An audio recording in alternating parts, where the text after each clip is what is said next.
Hi, my name is Jim. I'm a hearing officer for the Board of Pardons and Parole. The Board of Pardons consists of 5 board members who are appointed by the governor.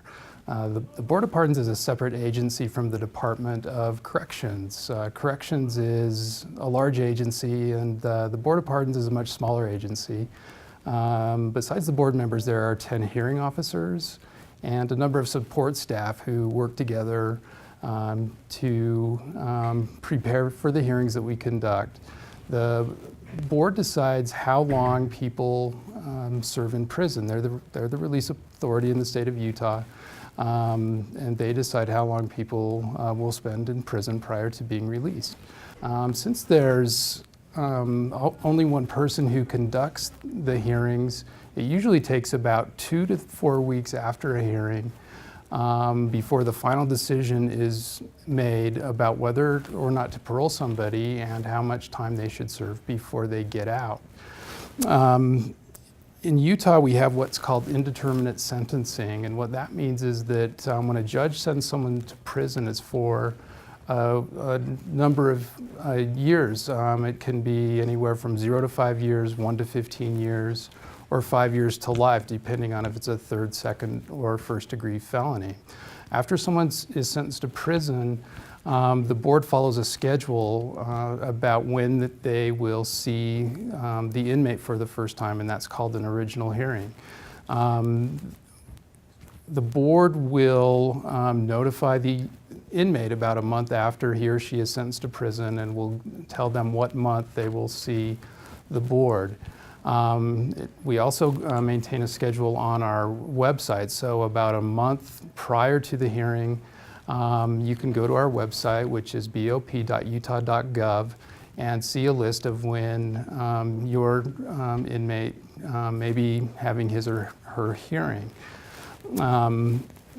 You all are more than welcome to participate, or more specifically, you are welcome to communicate with the board, but our rules don't allow you to speak at a hearing unless you're a victim of the crime that brought the offender to prison.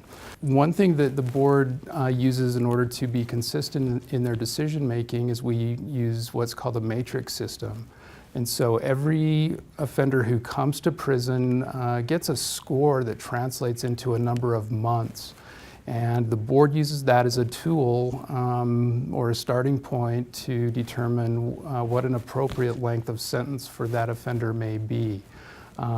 Those scores aren't binding on the board. They can go above them or they can go below them depending on what aggravating and mitigating circumstances there are in each offense. But it is a useful tool for us to be consistent from one case to another.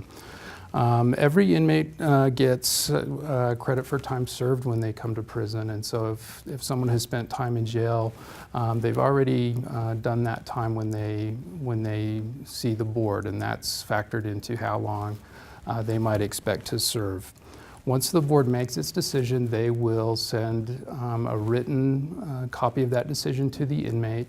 And we also send the inmate what's called a rationale sheet, which lists all of the factors that we consider when we make our decisions. Those factors are also listed on our website, and so if you're curious about what the board takes into account when they make a decision, you can find those at our website, bop.utah.gov. If you choose to write us a letter, please be aware that the board is required by law to disclose everything that we receive to the inmate.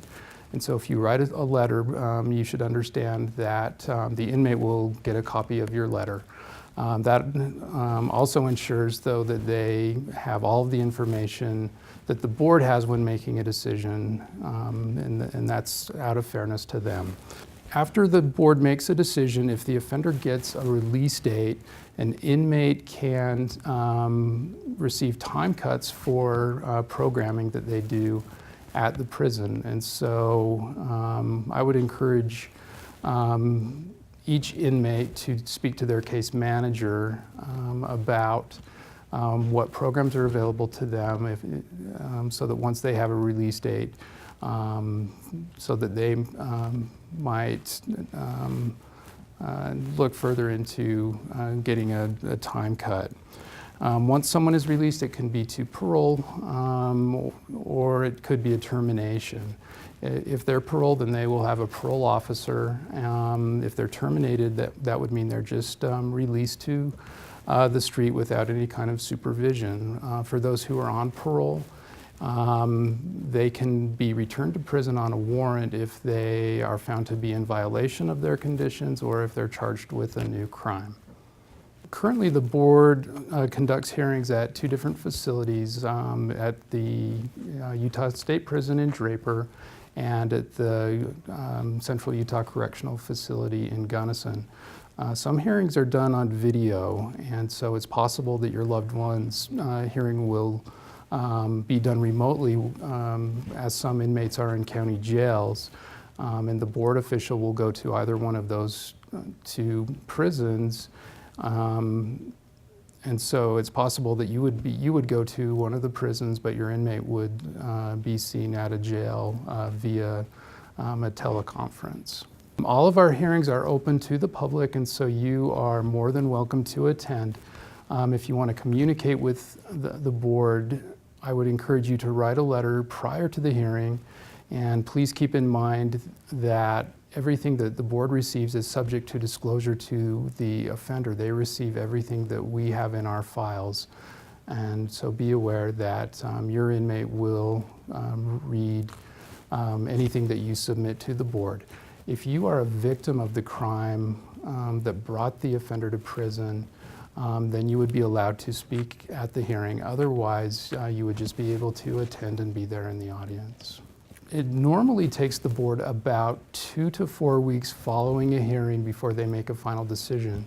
It requires 3 board members to agree on any particular decision, and so it does take some time, as there's always just one hearing official who conducts the hearing. We will notify the offender in writing and send him or her what's called a rationale sheet that lists all of the factors that we weighed in each decision. Those factors are also on our website, bop.utah.gov, and so if you're curious about what the board considers when they make a decision, you can find those factors on our website. We publish on our website the decisions once the board makes them. So you can find out the decision by going to our website.